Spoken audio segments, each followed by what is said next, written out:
Hello, everyone, and welcome to Pencil versus Pixel. My name is Caesar, and I have the pleasure of being joined today by Mr. Kirby Ferguson. Thank you for being on the show, Kirby. My pleasure. Good to be here. Mr. Ferguson is a filmmaker, writer, and speaker. He is known for his series Everything is a Remix, and most recently, This is Not a Conspiracy Theory. He's spoken at TED and South by Southwest, among other places and events. So, Kirby, before we continue, I can ask you, pencil or pixel? Pixel. Pixel. I'm Pixel all the way. I'll take Pixel. Yeah. Cool, cool. Why pixel? I'm curious. I'm a big computer guy. I have been since I was a kid. I always felt I don't think I quite have the patience for the pencil frequently. I do. It is part of my tool set for sure. I love to like have a notebook and take notes. But in terms of actually rendering things, I think I'm too impatient. Even though I have decent artistic skill, I'm not quite patient enough to just render things out. I like the increased power of a computer. Nice.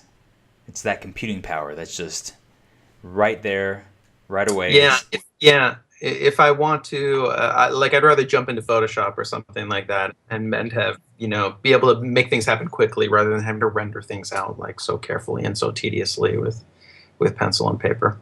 Yeah, so I'm a nerd. I'm a nerd.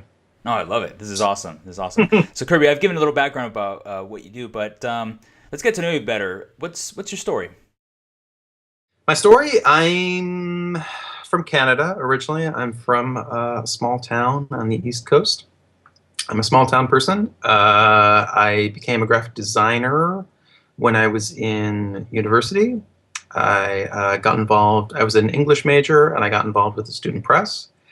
And our newspaper looked really terrible. And I started to. I didn't consider myself a designer, or I didn't even know what that was really. I just knew that the paper looked bad, and I thought, oh, I mean, I'll take a swing at it. I can do better than this.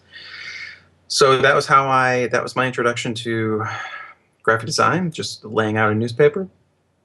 And then after I graduated, I ended up getting a job as a designer. And then I was kind of a hired gun for a long time, maybe a decade or so. And then at some point, I was doing both at the same time, doing filmmaking and graphic design at the same time, like making money doing graphic design and doing filmmaking for fun. And I started out doing like funny videos at first, just for myself, and then started to get more serious at it. I eventually ended up switching over to video production from graphic design and the advertising sort of world. And then started Everything is a Remix, a series called Everything is a Remix when I was working in video production. I started just on the side, like for fun. And right away I knew that that it could kind of be the hub for a freelance lifestyle, at least, because it brought so many things to me. It brought me commissions, it brought me donations, it brought me eyeballs. So installments, it was a multi-part series, and after the second part of that came out, I quit my job and I started to just do that. I started to do public speaking things, which I never planned to do. It just sort of happened. And I started to cobble together a living being an independent filmmaker, and that's what I've been doing ever since. And when I finished Everything is Remixed, I did a Kickstarter campaign for something called This is Not a Conspiracy Theory, which is the new series that just launched. And I've been working on that lately, as well as doing, other things, commissions and speaking and other stuff. When you were working on the paper on the press, Yeah. that's when you decided to pursue. At that point, did you decide to pursue design? Yep, that's right. Yeah. Yeah, so I began as a writer, and I mean, it was sort of just fluky. It just sort of happened. I didn't really plan it. It was just a thing that needed to be done. Yeah. I did have good artistic skill. Like I could draw as a kid, and I was interested in art to some degree, so I had some ability for it, but it just was sort of a job that needed to happen. And then that's what I think, but I think that's when I generated an interest in some sort of a merging of like writing and visual expression. And I found that when one got separated from the other, I wasn't so interested anymore. Like when graphic design was separated from the content, I just didn't care about it so much. It's the mingling of them that I like, that mixture of content and design. And so were you working as a freelancer, freelance graphic designer? Yeah, I mean, I had various jobs. I mean, it was a long time. I did a lot of different things. Like a lot of it was, very just it was just like production type work. It wasn't art really. It was just, yeah, working on little newspapers, working on little ads, working on annual reports, just flyers, just whatever the hell had to get done, whatever the bills. And I mean, I didn't mind it that much. Like I was learning my craft. I was getting better. I was learning the technical end of things. So it wasn't, it was still interesting for me. It was still engaging for me, just figuring out my craft at the time. But it was a whole mess of different stuff. Most of it pretty boring. Pretty boring to look back on, certainly. When was the point when you said, I want to start working? Because you said you started working in production while you were still doing design work. Sort of at what point did that intertwine, or when did you start Doing video work, you doing mean? video work? Yeah. I think I was getting bored with graphic design. I was in sort of like the advertising world, Hmm. and it was just boring. And I needed something. I don't know. I don't know. I wanted something more expressive. And digital video was starting to happen at the time. Oh my God, this was around the year 2000, somewhere around there. Um, so digital video was starting to happen. So before that, you had to shoot on videotape, which looked awful, or you could shoot on film, which was really expensive. So then digital video came along, and you could shoot on little cassettes, and the quality was good. It wasn't great, but it was good, and you could edit it on your computer, and you could make pretty slick productions that way. And I just jumped in. It was just sort of a new challenge for me too. It was something to figure out because I was sort of bored with still imagery. So it was just sort of a new challenge, something fun to figure out. And I just started it on the side, evenings and weekends, just sort of for my own amusement. I didn't have any plans, didn't have any ambitions with it really. It was just for fun. Very cool. Now you mentioned that as a kid, you used to draw a lot. Did you always want to do something, pursue a creative career? Yes, I think it took a long time to like admit it, not even admit it, to like own it and go for it. I think I was sort of too modest to like fully commit to it. Like I felt like I don't know. I didn't quite have. I wasn't secure enough to like say I want to tell stories. That takes a certain amount of brass to like I'm going to tell stories and I'm going to be interesting and entertain people. Like that takes balls, and Yeah. it took me a long time to get there. I was into my 30s before I became comfortable with that for sure. Awesome. So that's a good segue into how how I found out about what you do, really, and it was through Everything Yeah, Is a Remix. sure, And yeah. what sparked that? I mean, first off, I mean it's a amazing, it's a great series, very very well put together, well thought out. I love Thanks. how you have different parts to it. Um, what was it that sparked the idea, or what made you sort of just want to do that? Just go for it. Yeah. I was doing comedy at the time, and I was doing a format that was sort of similar, except like I was on camera, and they were 3 minutes or so long, short format video bloggy sort of things. That was happening at the time, and but they were funny. It was all jokes, and I was just getting bored with.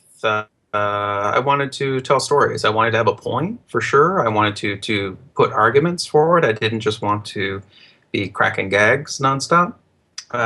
So basically, that ended up becoming Everything Is a Remix. Like I took myself out of it. Like I stopped being an on-camera performer and just became a voice. And because I wanted to do something that was like graphical and little more, or not so much about like look, not so much about a performer, like watching a performer do their thing.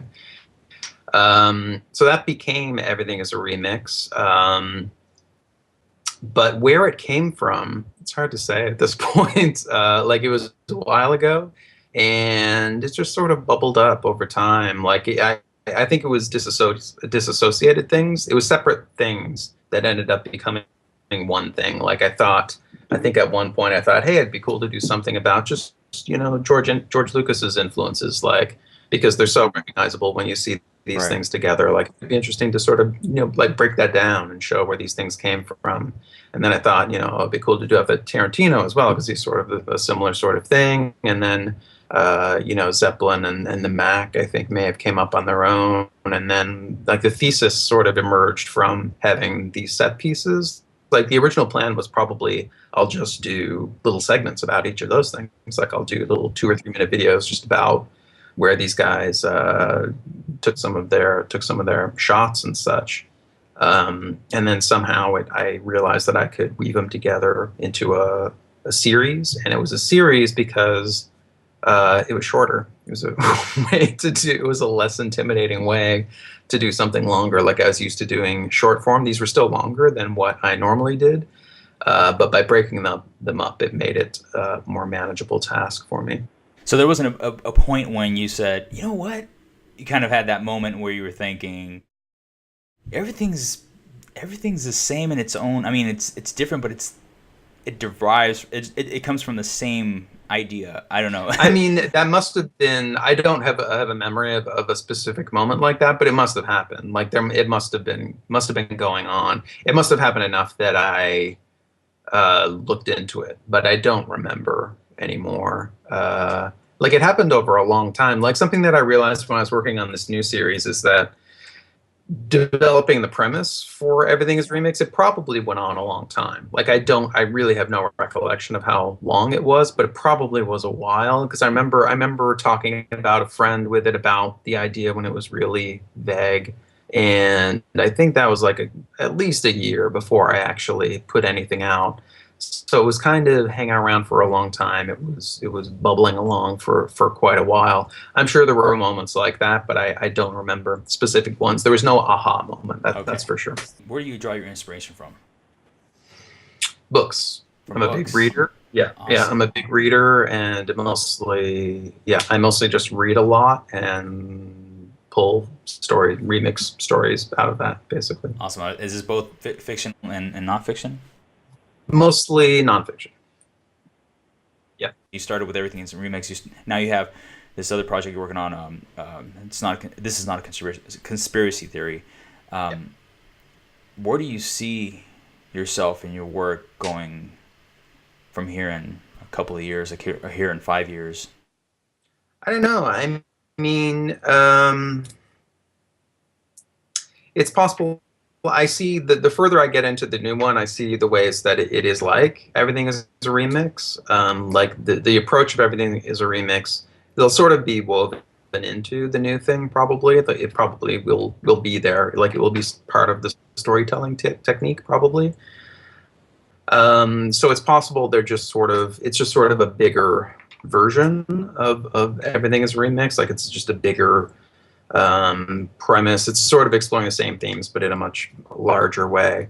And it's possible that it's just they're all sort of the same thing. That all these video series, if there's another one after this, let's say, that they're all sort of the same thing. It's also possible that this one is it because the premise in this one I think has so much.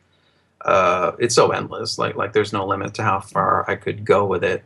That I could be doing it the rest of my life. Like it is possible that this is it. That this is just that I'll just do spin-offs. No, not even spin-offs. Just versions. Just explorations of this theme. Because some people end up doing that. Like there's different. Like there's an author. I forget his name now. The guy who wrote a book called The Black Swan, a nonfiction book, and he has more recent one called Anti-Fragile, and then he had one before that. The one before that actually was called Fooled by Randomness, and they're all sort of. He explained at the start of one of the books, I forget, maybe at the beginning of Anti-Fragile, that they're all just sort of the same thing. They're just sort of one big extension of the same premise.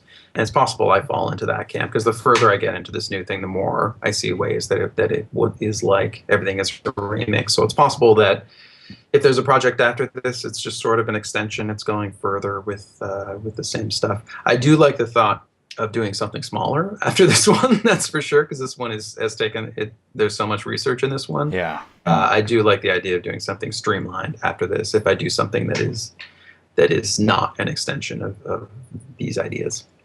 Do you see yourself getting into making larger films? I mean, now you're saying I want to do a smaller. You want to do a smaller one with less research than the current one. But I mean, maybe write a story and get into large. Yeah, absolutely. Like I'm saying, like basically, when I finish this one, it would be nice if I was going to do something different. It would be nice to just mix it up and do something smaller. And then after that, I'd want to do something bigger again. I'm sure it would be interesting to. I'd love to be able to merge in sort of fictional story elements into my approach. I think that would be really exciting, like merge in animation, actually, I think in particular, like to have little story elements in the form of animation that are in the videos. I think that would be really cool if I could pull that off at some point. Sort of merging a fictional approach and a non-fictional approach together. That I would find that really exciting at some point. Now, you've been doing all this work independently. Are you thinking about expanding? Maybe not doing everything independently? Yeah. Yeah, for sure. I would love more of that as well. Like I would love to. I'm not, despite the fact that this is not a conspiracy theory. This first part, basically everything in it, except for the music, everything in it is me. Like everything that you're seeing, and even when it comes to the music, like the mix and the audio editing and all that, that's me as well. So it's very much a like one-man show, or it's a lot of me. There are people that helped with some motion graphics and with some design stuff, and then there was the music, but it's a lot of me. But I don't fancy myself some sort of auteur. Like I don't really need to control everything. So yeah, at some point I would love to like work with an animator, let's say, and like there's this 3-minute scene, and I want it needs to do these things to serve the story or whatever. But do your thing, like get somebody in whose work I like, and they just do their thing. Like I'd be quite happy with integrating that sort of approach as well. And I'd also like to just not be doing everything myself. I don't feel compelled to do it. It's just sort of how things have ended up working, and I'm good in all these areas. So it would have to be somebody who's better than me, which narrows the field down a lot. Awesome. You've received a lot of praise for these films, this film series. Everything's on a remix, and this is not a conspiracy theory. Everything is a remix, though. What's that? Oh, I'm sorry. So everything is not a remix. That's going to be a common. That's going to be a common mistake.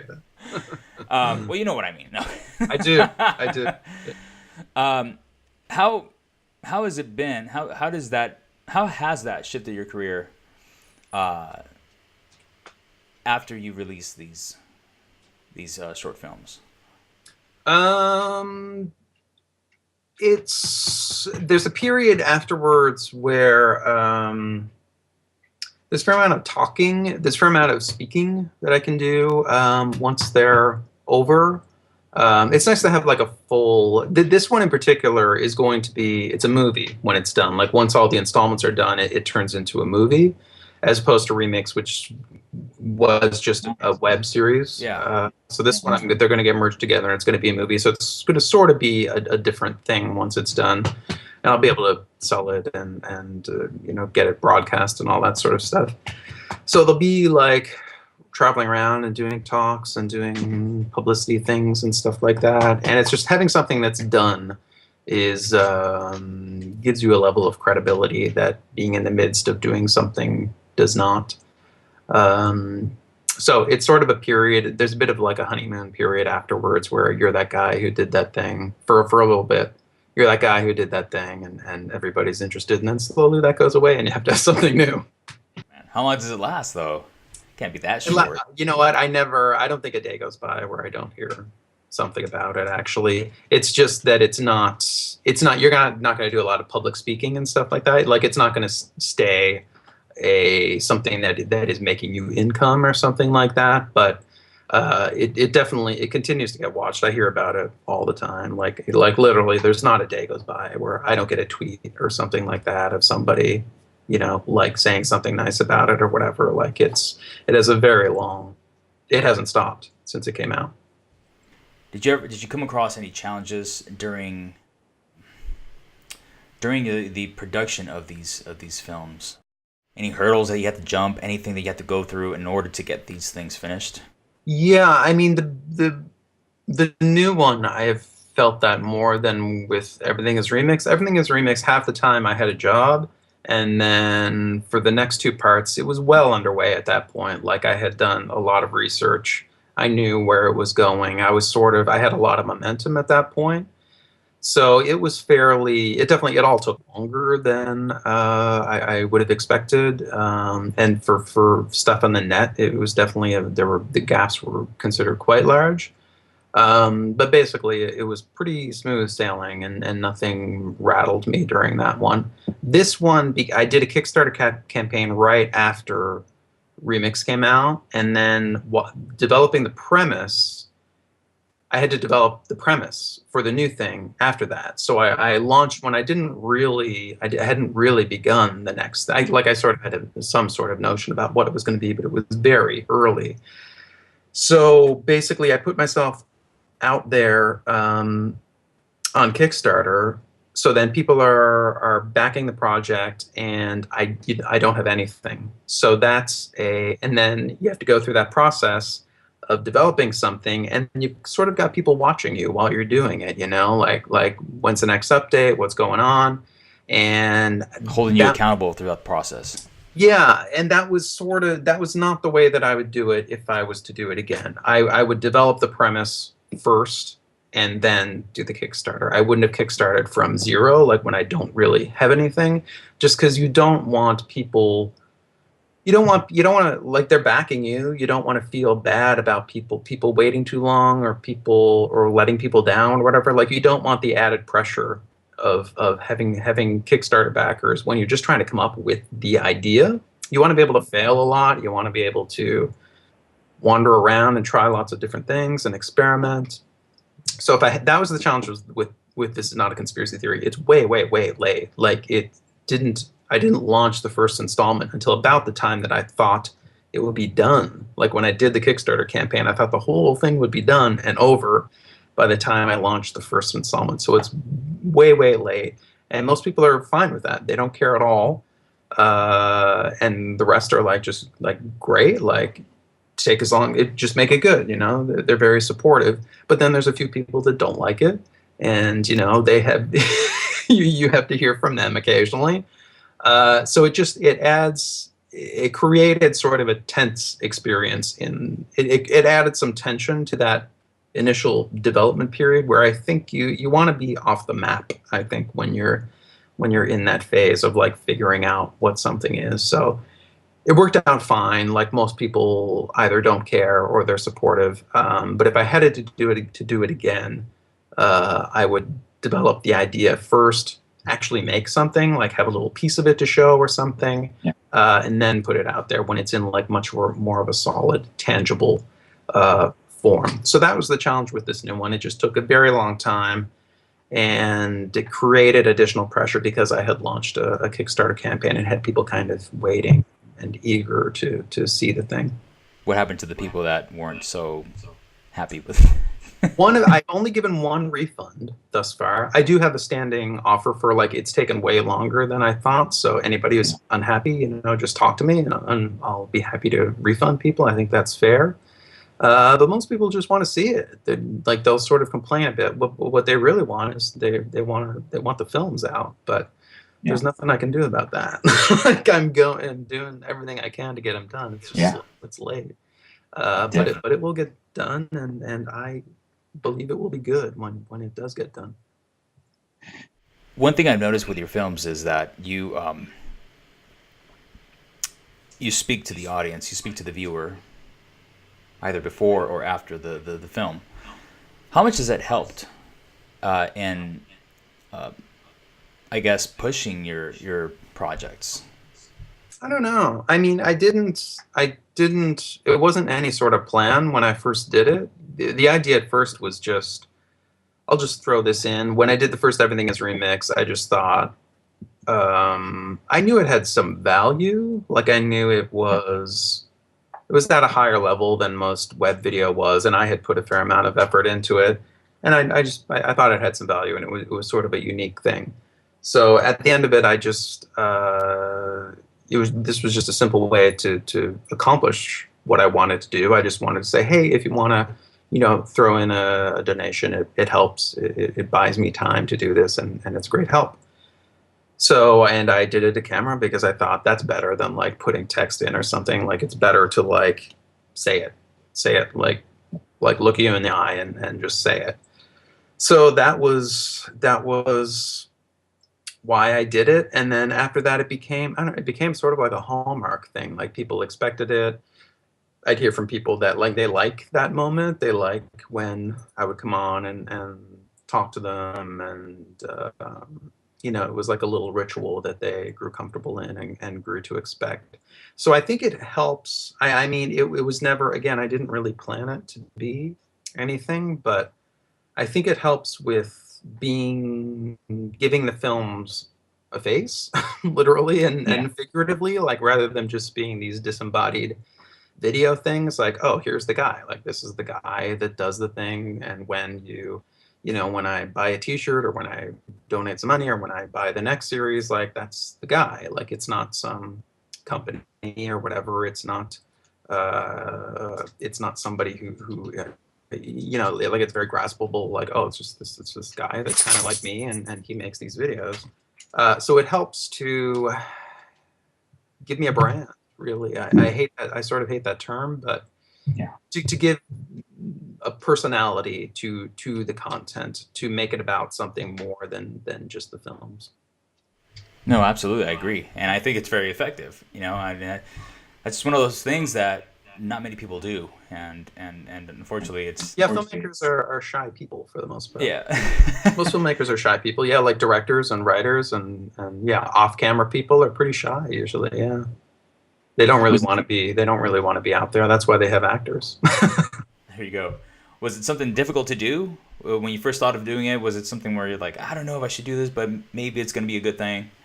No, because I've been doing it before with the comedy videos. I did those direct to camera, so it felt pretty natural at that point. I was pretty accustomed to it, so it wasn't a big deal. Awesome. So, do you have any books that you would recommend to that it helps? Any books that have helped you that you would recommend to creative professionals? There's a book called Flow by a writer named Mikhail, you'll never spell his name. And it's a really crazy last name. Mikhail Shishekmihai is his last name. Yeah, it's like 20 characters long or something like that. It's impossible to spell. But the book's called Flow, and it's not hard to find. And that one was an important early influence on me because it's just about getting into the zone. Getting into the zone basically is about being in this sweet spot where you're pushing yourself, but you're not pushing yourself too hard, where it's challenging, but it's not discouraging. And he thinks that is like a very nourishing place to be, basically. Like that's a place that's good for you. It's good for your soul. It's something that's just good for human beings. It's a good place to be. And, a good thing that happens with that is that you can do good work when you're in that spot. So that was an important one for me because like the most fun thing in the world is to be like working on something good. Like that for me, that like work is fun. Like when I'm doing something that is good and I'm engaged with it and I'm entertained by what I'm coming up with, like that's the best. That's like really fun. So Flow was a book that was a big one for me early on. Yeah, that's one of my favorites. I haven't read it. I've only read it once, but I liked it a lot.